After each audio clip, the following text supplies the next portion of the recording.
We had an event this past week, large orthopedic practice. They called and they said, Jen, I'm a little concerned. We've got all the foods ordered, all the cocktails are ordered, we got all the swag coming. I've only got 5 RSVPs. I said, hold on a second. We emailed the invites. I went and looked. We had a really high open rate on the invites. Yep. We called all the people. A lot of them were doctors, so you just got voicemails. And then we sent out another email reminder, and then boom, boom, boom, they got all the RSVPs in, and I said, hey, Stephanie, she's the practice administrator. I said, send out an email to the list from your personal email and blind copy them, and I bet you'll start getting more because it'll get through the firewalls as well. So those are all things that you want to do ahead of the event, but I can't stress enough, it's not about how many people come. No. It's about how many interactions you have leading up to it. It's another chance to market your practice. Absolutely. Hey there, welcome to the Dr. Marketing Tips Show. I am one of your co-hosts, Jennifer, and today I'm joined by Jennifer Taggart on our team at Insight Marketing Group. She is our VP of Client Services, and Taggart and I are going to talk to you all about why you might want to hold an event at your medical practice, the reasons you could hold an event at your medical practice, and some real tips for what to do before an event, what to do during an event, and how to have some post-event follow-up so that you can really achieve your goals for your medical practice. Taggart, thank you so much for being here. Thank you. I'm very excited. So let's get into it. Like, why would we even want to hold an event? And let me preface it with this. So Taggart and I are recording this, and we referred to each other by Taggart and Jennifer because we both are JTs. Good opportunity to clarify that. Yes, definitely need to clarify that. But we're filming this about a week before Thanksgiving. We've had 2 clients this week alone that have held events at their practices. And I'm up to my eyeballs planning an open house event for another practice as well. So, there's always a different reason for having an event, but what are some of those reasons that you've seen, Jen? Well, there's the plethora of different reasons. So, if you're talking about a medical practice, you're talking about a new physician joining the practice, an opening of a new location, a celebration of a 20th anniversary or an anniversary at all. 1 year could be. And sometimes you really don't even need a because reason. Everybody loves a party. Right, exactly. You don't even need a reason. You could just say, you know what, we're going to host an happy hour or an after hours or just an open house, and just kind of say thank you to those people that are patronizing your business or referring to your practice. Yeah, because you could have an event for referring physicians, to deepen those relationships. We get a lot of requests like, how do I build referring relationships? Well, an event is a good thing to have. I say event in air quotes, but it's good to have some kind of event to give you a reason to go out and knock on doors. You could do an event for your employees. We're having a lot of holiday parties right now that are going on. Sometimes you forget about that, but that's still a marketing opportunity. You could do an event like you said, like maybe it is a new physician or something like that. Or, just because you don't have a reason per se, everybody loves a party. And a party is a reason to go out and deepen those relationships that you count on to develop your practice. Absolutely, absolutely. And it's also a great reason to introduce yourself to the community that maybe you haven't. If you open up, we just attended an event the Friday night before we came up here to Louisville. And part of that was literally inviting the community to come in and really get a chance to socialize with the people in the practice rather than it being, kind of business as usual. There were a lot of people that lived in the area or patronized the business that literally just wanted to come and say hi. That's exactly the case. And so I think the thing about having an event or a party is it's a real chance to knock on doors, invite people, connect with people you haven't connected with in a long time. And it's a very easy, non-intrusive method of doing so. So let's talk about what you should be thinking about before you plan an event. What would be your kind of top tips, Jen? Well, honestly, the first thing you need to think about is what is the goal? What is the goal of the event? Is it that you just want to introduce yourself to the community or reintroduce yourself to the community? Is it an expansion? What is the goal, So for purposes of this conversation, let's just pick something. So let's say we have a new doctor that's getting ready to start in about a month, and we need to do something to market that new doctor. So let's assume we're going to have an event, an open house to as a meet and greet for the doctor. What should we be thinking about? Perfect.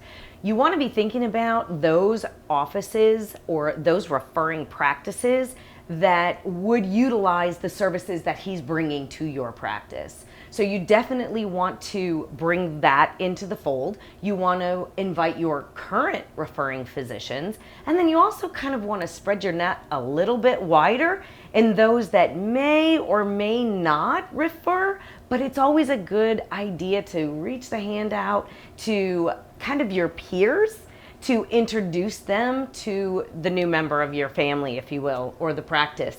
You also want to really keep in mind that your community leaders want to be involved, they want to be invited, and they want to meet this new member of their community. So getting the chamber involved is actually very important. So I would say this too. I think that the thing about having an event is some people are going to come. But sometimes doing a party, it's more about inviting someone to attend than it is about them attending as well. Like I hear practices all the time. Somebody's like, I only have 12 RSVPs. That's okay because you invited 150 people. And when you're pre-planning it, let's say you go back to the kind of the referral relationships. Like you said, you pull your referral list, but maybe you expand that referral list. Maybe you actually get really deep on that referral list and you do a printed invite. You send that printed invite out in the mail.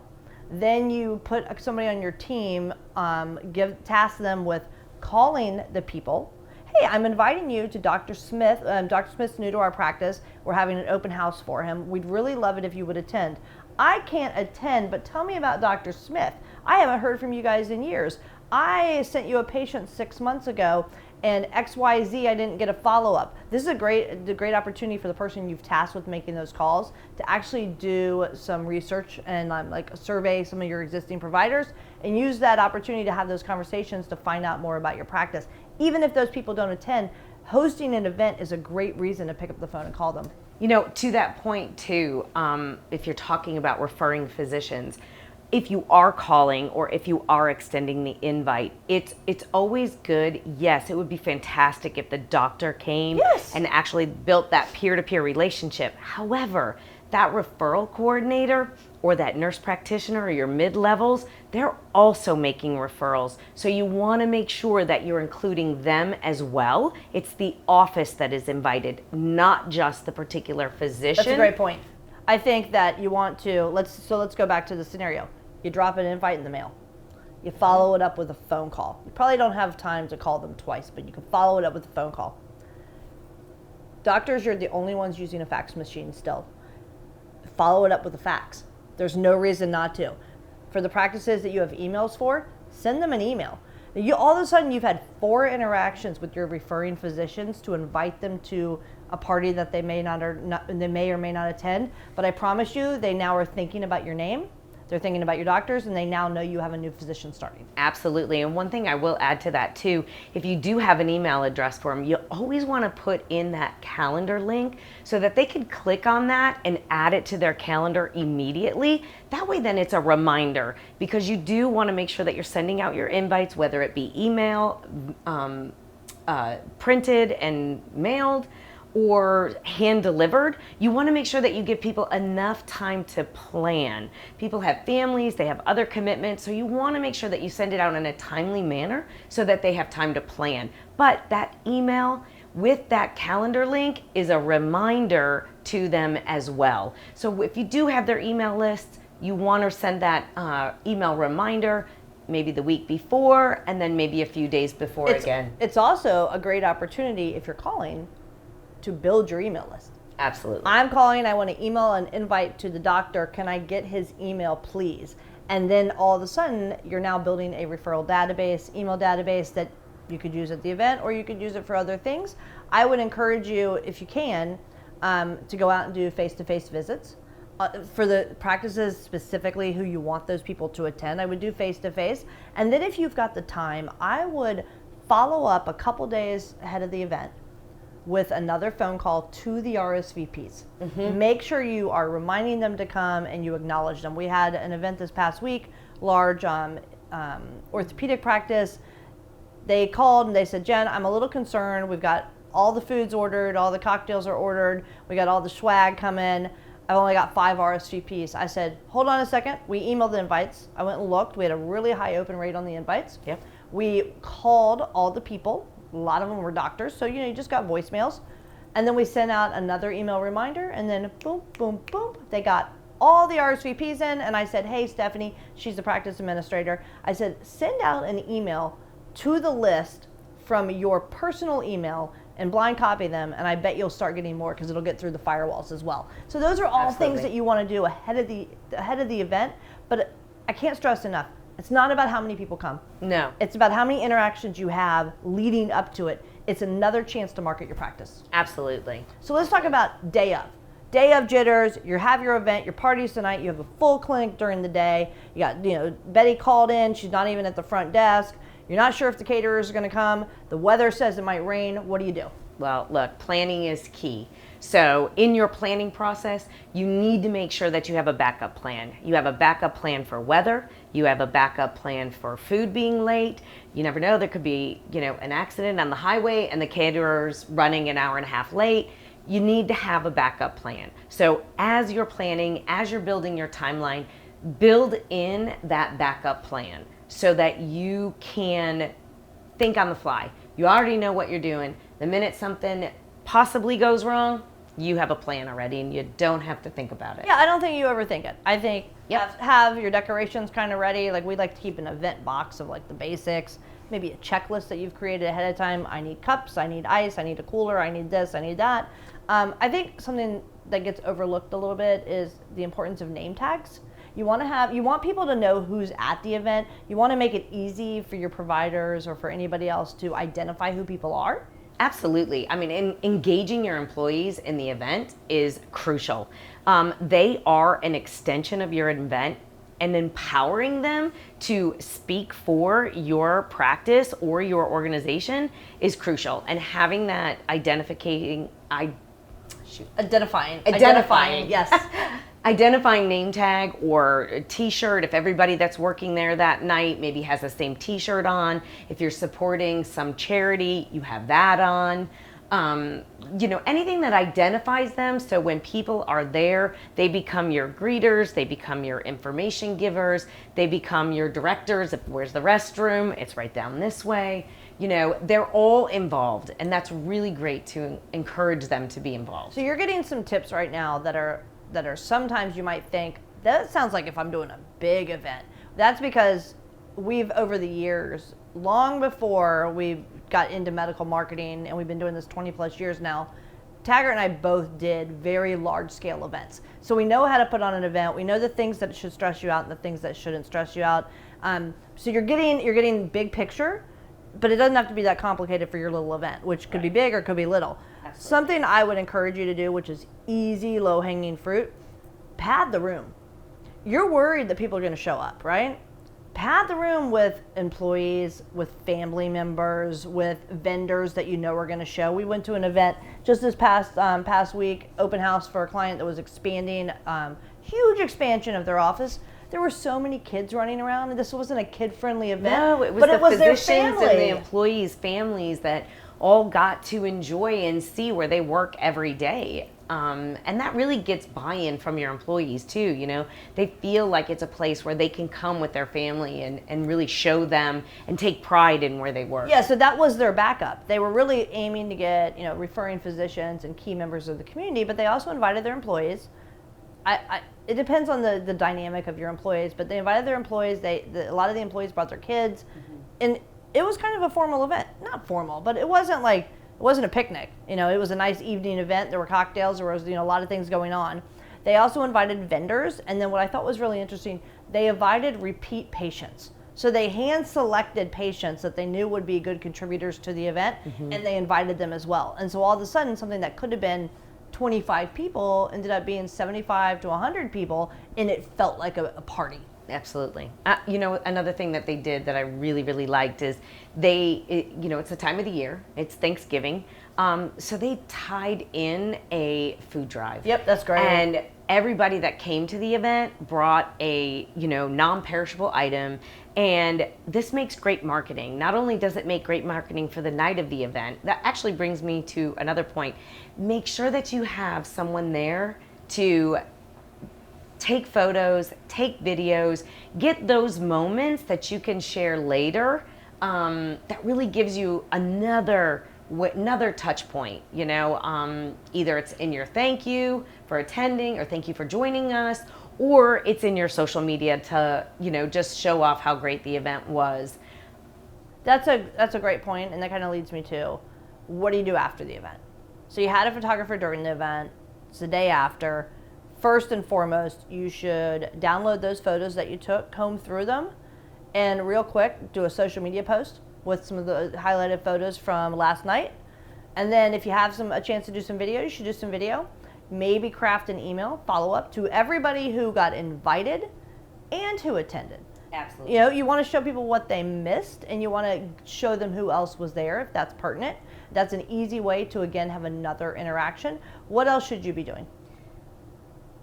The night of the event? Nope, after the event. Afterwards. Oh, well, I've learned this the hard way. You do need to have a staff ready to help with cleanup. You need to have a cleanup that's a plan. good point. Very because good point. many of times we have been left, everybody said their goodbyes, and you're left like, oh my gosh, I have to do this all by myself. Yeah, that's very true. So I didn't want to forget that. Make a plan for who's going to stay and help clean up. But I really think it's a great opportunity to reach out to those folks maybe that didn't come. That peer-to-peer kind of relationship is crucial, really.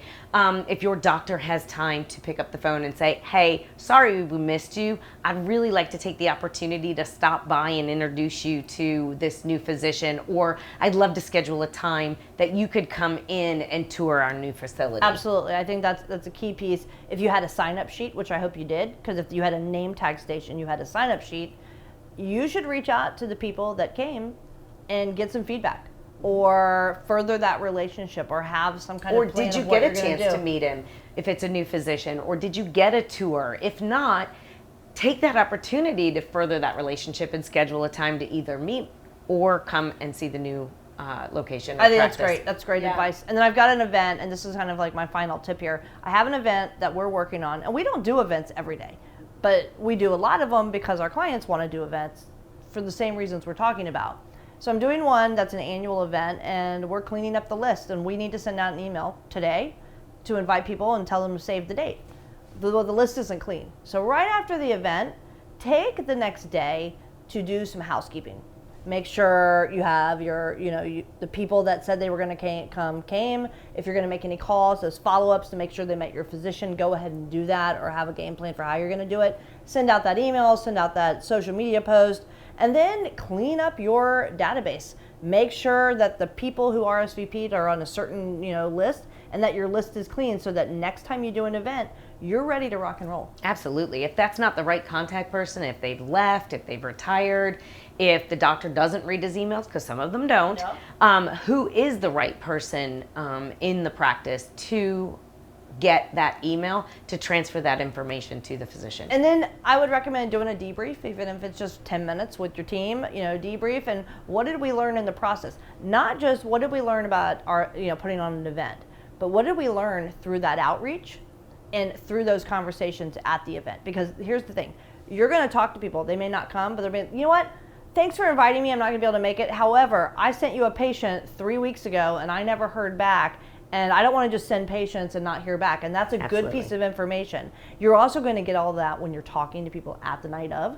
And so take that, catalog it, move it into motion the next day, tell people that you're moving into motion, deepen those referral relationships or whatever relationship you're trying to achieve. Absolutely. So with that, I'm Jennifer. And I'm Jennifer. And we'll see you next time on the Dr. Marketing Tips Show. Thanks a bunch. See you later. If you want more like this, hit like and subscribe so you'll always be alerted to new episodes when they come out.